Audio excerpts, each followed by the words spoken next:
గజ్జె కడితే గర్జనే, స్వరమెత్తితే సైరనే, అడుగేస్తే కదలికే, స్పందిస్తే సంచలనమే. ఆ గర్జన, ఆ సైరన్, ఆ కదలిక, ఆ సంచలనం ఎవరిది? ప్రజాగాయకుడు గద్దర్ గారిది. ప్రపంచవ్యాప్తంగా గద్దర్ గారి గురించి, ఆయన పాట గురించి తెలియని వారుండరు.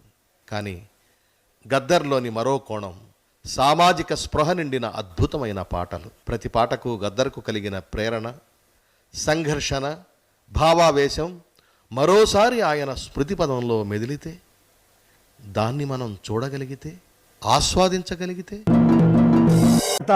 ఒక్కసారి అదిగో చూడు, మానవుని కరుణ కోసం శిలకెక్కాడు ఒక మనిషి. గొర్రెల కాపరి, మామూలు మనిషి, రాజును ప్రశ్నించినవాడు, దుర్మార్గాన్ని ప్రశ్నించినవాడు. ఆ శిలో మీద ఆ మనిషిని చూడండి, చిరునవ్వు నవ్వుతా ఉన్నాడు.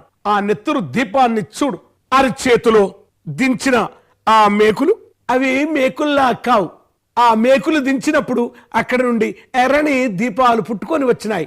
ఆ పాదాల మీద దించిన మేకులు ఆ పొడుస్తున్న పొద్దుల్లా అయినాయి. ఈ మానవ చరిత్ర కోసం అలా మనుషులెందరో, జీవరాశులెందరో, పక్షులెందరో ఆ ల్యాబ్ లోకి వెళ్తాయి, బలిపీఠం మీదకి వెళ్తాయి, అలా శిలువకు వేయబడతారు. నేనే పాటనే ఇస్తున్నాను, త్యాగం గురించి చెప్పడానికి వచ్చాను.